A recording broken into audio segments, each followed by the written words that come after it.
झारखंड सहायक आचार्य भर्ती 2024। दोस्तों, जैसा कि आपको पता है, जेटेट वर्सेस सीटेट की लड़ाई झारखंड हाईकोर्ट से शुरू हुई और ये चल गई सुप्रीम कोर्ट। और दोस्तों, आज भी उस पर बहस थी जेटेट वर्सेस सीटेट को लेकर।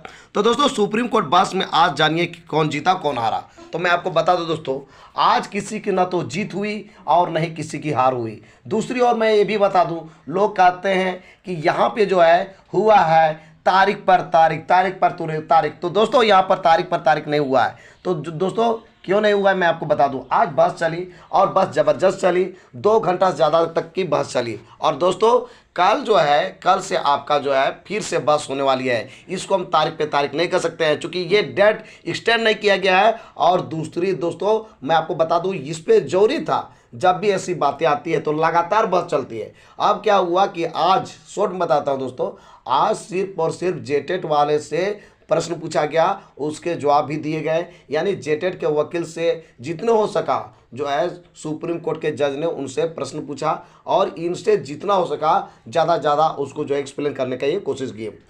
अभी तक जो है आज का बहस में सीटेट के वकील से कुछ भी नहीं पूछा गया, जज के द्वारा, सुप्रीम कोर्ट के द्वारा कुछ नहीं पूछा गया। अब कल बारी आएगी सीटेट वाले को। तो दोस्तों, आज जबरदस्त बहस चली, 2 घंटा से ज़्यादा बहस चली। अब क्या हुआ क्या नहीं मैं शॉर्ट में बता दूं दोस्तों। ये जो जेटेट वाले वकील थे वो ये बात रख रहे थे कि यहाँ पे जो झारखंड सहायक आचार्य की भर्ती है, इसमें 2 चीज़ें को बोले कि जो बहाली निकली थी, तो बहाली के समय जो पहला चरण में फॉर्म भराया था, जब नियमावली निकली थी झारखंड सहायक आचार्य के लिए, नियमावली निकले या फिर विज्ञापन जब निकली थी, तो वहाँ पे सिर्फ और सिर्फ जेटेट वालों को मौका दिया गया था। लेकिन जो है क्या हुआ कि झारखंड हाईकोर्ट का ऑर्डर आ जाने के बाद बीच में ही नियमावली को बदल दिया गया, जबकि नियम ये कहता है बीच में नियमावली चेंज नहीं होनी चाहिए, ऐसा तर्क दिए। दूसरा ये बताया कि यहाँ पर भाषा को लेकर बताया कि भाषा और संस्कृति जो है झारखंड के लिए, ये भाषा और संस्कृति का ज्ञान जेटेट वालों के पास है, जबकि ये है सीटेट वालों के पास नहीं है। मिला जुला के क्षेत्र भाषा के विषय में वो कहना चाह रहे थे। अब बात यहाँ पर आ गया कि यहाँ पर प्रश्न बहुत सारा उठ गया कि आखिर जो है ये सिर्फ झारखंड में ही लागू होता है कि और जगह लागू होता है। फिर उन्होंने ये भी कहा कि ये जो है आपका आर्टिकल का भी एग्जाम्पल दिया गया, उसमें ये भी कहा गया कि आपका आरटी जो है 2009 और 23B के अनुसार क्या है। तो उन्होंने ये बताया कि देखिए, ये भी नियम है कि जो है 23B के अनुसार जब भी कोई राज्य टेट आयोजित नहीं करती है, अपना जो टेट होता है किसी भी राज्य के लिए वो आयोजित नहीं कर पाती है, 1 साल में 2 बार लेना है, 2 नहीं तो कम से कम 1 बार लेना है। यदि वो नहीं आयोजित करवा पाती है तो वैसी स्थिति में वो सेंट्रल टीचर एलिजिबिलिटी टेस्ट यानी कि सीटेट को मान्यता दे सकती है। ये डिपेंड करता है फुली गवर्नमेंट पर। तो मिला जुला के वहाँ पर प्रश्न उठ गई।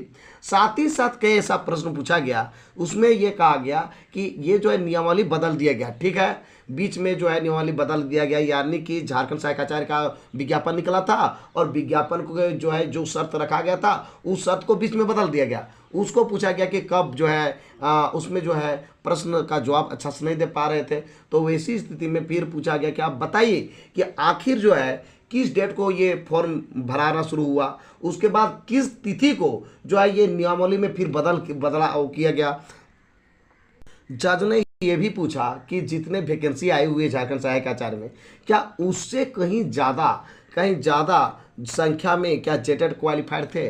तो इन्होंने कह दिया 1 लाख से ज़्यादा है। अब दोस्तों, यहाँ पर मामला फंसते हुए नजर आ रही है। मामला ये है कि इनके पास जो है एप्रोप्रिएट जो है डाटा नहीं था उपलब्ध कि कितने लोग जेटेट पास हैं। तो दोस्तों, ये चीज़ भी उनको मांग दिया कि आप बताइए। फिर ये भी मांगा कि झारखंड हाईकोर्ट ने जो ऑर्डर दिया है पूरे चीज़ों को हमको बताइए, पूरे चीज़ हमको दीजिए, प्रूफ के में हमको दीजिए क्या उन्होंने क्या देख के ये ऑर्डर दिया है। तो कई चीज़ों को वो नहीं दे सके हैं, यानी कि पूरी प्रूफ वो नहीं ले जा सके हैं। साथ ही साथ आपको मैं बता दूं, इतना होने के बावजूद भी जेटेट के जो वकील हैं अपने स्तर से बहुत सारा कोशिश किए उसको सेटिस्फाइड करने का। आप दोस्तों, एक आप सुने होंगे, एक एडवर्टाइजमेंट देखे होंगे विराट कोहली का, उसमें कहता है ना कि ये बॉल आपको नहीं दिखी, मुझे नहीं दिखी, अब दूसरा वाले आपको नहीं दिखेगी। तो दोस्तों अभी जो है खेल स्टार्ट हुआ है, अभी सबको लग रहा है कि जेटेड जो है आज पूरा हो गया, लेकिन दोस्तों सीटेड से तो पूछा ही नहीं गया है। बारी तो कल होगी, कल मजा आएगी, क्योंकि दोनों पद से पूछा जाएगा।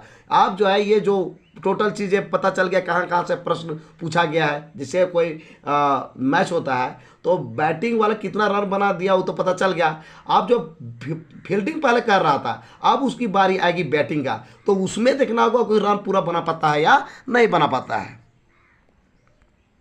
मिला जुला के कल जो है ताबड़तोड़ बहस होने वाली है, और उम्मीद है कि आज जितना रोमांचक रहा बस में, कल उससे भी कहीं ज़्यादा होगा, क्योंकि प्री प्लानिंग रहेगा कि किस किस टाइप के डॉक्यूमेंट मांगा जा रहा है, क्या क्या ब्यौरा मांगा जा रहा है, और उसके अनुसार वो जवाब देंगे, और ये लॉजिकली नियम संगत होगा, नियम के अनुसार दिया जाएगा। तो ये सारी जो चीज़ें हैं वो निकल के आ रही थी कि बार बार ये फोकस डाल रहे थे, ये डाल रहे थे भाषा को लेकर, और भाषा को लेकर अब देखना होगा कि सीटेट वाले के जो वकील हैं कितने बेहतर ढंग से उसको जो है यहाँ पर जो है जवाब देते हैं। दोस्तों देखा ये गया है, जब भी सुप्रीम कोर्ट का जब डिसीजन की बारी आती है तो पहले जो है दोनों पक्षों को अच्छा से सुना जाता है, और इसमें कुछ जल्दबाजी नहीं किया जाता है। अच्छा सुना इसलिए जाता है दोस्तों क्योंकि सुप्रीम कोर्ट में जो ऑर्डर देगा वो जो है पूरे देश में लागू हो जाती है, इसलिए सोच समझ के दिया जाता है, इसलिए उसमें थोड़ा सा टाइम लगेगा, और ज़्यादा यहाँ पे टाइम अब लगने वाला नहीं है, क्योंकि जब यहाँ पे सुना गया है सीटेट के पक्ष में, जेटेड के पक्ष में आज पूछा गया सुना गया, अब जो है सीटेट वाले अपने पक्ष रखेंगे, उसके बाद दोस्तों उस पर सुरक्षित रख लिया जाएगा, और कुछ दिन के बाद जो है सुप्रीम कोर्ट ऑर्डर दे देगा कि आखिर फैसला किसके पक्ष में आती है। मैं आपको बता दूं दोस्तों, यहां पर बहुत सारे लोग 90% लोग ये चाह रहे हैं कि ये जो फैसला है दोनों पक्ष में आए। दोनों पक्ष में कैसा है, कब आएगा दोस्तों, तो चाहे तो सीटेट जीत जाए, दो कंडीशन है, चाहे तो सीटेट जीत जाए, सीटेट जीत जाने का मतलब है जेटेड की भी जीत हो जाएगी। क्यों? क्योंकि ये जो बहाली प्रक्रिया का जो रिजल्ट पर रोक लगा हुआ है झारखंड सहायकाचार का, ये रोक हट जाएगी, और ऐसी स्थिति में दोनों जगह मिल जाएगा, जेटेड को भी और सीटेट को भी। और ऐसी स्थिति में ऐसा नहीं है कि सीटेट को जो है यहाँ पे जीत हो जाएगी तो जेटेड वालों को वहां निकाल दिया जाएगा, बिल्कुल नहीं, जेटेड वाला तो निकलने नहीं जा रहा है, फाइनल सी बात है। यानी सीटेट की जीत मतलब जेटेड की भी जीत है। दूसरी यहाँ पर और भी एक कंडीशन हो सकता है, सुप्रीम कोर्ट के द्वारा ये ऑर्डर दिया जाता है कि जो झारखंड हाईकोर्ट में जो ऑर्डर दिया गया है वो सुरक्षित रहेगा, यानी वही ऑर्डर सही है। और आज भी कह रहे थे, कुछ चीज़ों को बता रहा था कि ये चीज़ जो है अच्छा कहा गया है उसके द्वारा। तो दोस्तों ये चीज़ें जब कह दे सुप्रीम कोर्ट के द्वारा कि झारखंड हाईकोर्ट का ऑर्डर सही है, और साथ ही साथ ये कह दे कि ये जो झारखंड सहायक आचार की बहाली के लिए जो रिजल्ट पर रोक लगा हुआ है, आप जो है वो उसे हटा दी जाती है, तो मामला यहाँ भी समाप्त हो जाएगा। ऐसी स्थिति में भी क्या होगा कि जेटेड और सीटेड दोनों ही जीत जाएंगे। तो दोस्तों हम लोग यही उम्मीद कर रहे हैं कि यहाँ पर दोनों की जीत हो, एक ही नहीं, सीटेड को भी और जेटेड को भी जीत हो, और यहाँ पर क्या हो, जो झारखंड सहायक आचार्य का जो रिजल्ट है, रिजल्ट पर रोक लगा हुआ है, ये हट जाए। तो दोस्तों फिर जो है कल से इस पर बहस होने वाली है, और कल जबरदस्त होने वाली है। आज तो जेटेड वाले बहस कर रहे थे, कल सीटेड वाले जो है अपना देंगे विचार, अपना जो है जितना दमखम होगा दिखाएंगे, वो दिखाएंगे कि आखिर क्या क्या चीज़ें हैं जिसके कारण झारखंड हाईकोर्ट ने जो है जेटेड के पक्ष में नहीं बात किया था। तो दोस्तों ये सारी बातें आएगी, कल बातें आएगी, और कल उम्मीद है ये फाइनल पता चल जाएगा। फाइनल डिसीजन नहीं होगा, डिसीजन तो कुछ दिन के बाद देता है सुप्रीम कोर्ट, लेकिन जो है कल फाइनल पता चल जाएगा कि आखिर क्या होने वाली है। तो दोस्तों आप बने रहिए इस चैनल में। तो दोस्तों आज का मेरा ये वीडियो आपको कैसा लगा जरूर हमें बताइए इस वीडियो कमेंट बॉक्स में। यदि ये वीडियो आपको अच्छा लगा दोस्तों तो इस वीडियो कर दीजिए लाइक, चैनल को कर दीजिए सब्सक्राइब, और ज़्यादा से ज़्यादा दोस्तों को इस वीडियो कर दीजिए शेयर। तो दोस्तों फिर मिलते हैं एक नए और ऑथेंटिक वीडियो के साथ, तब तक के लिए हमें इजाज़त दीजिए, धन्यवाद।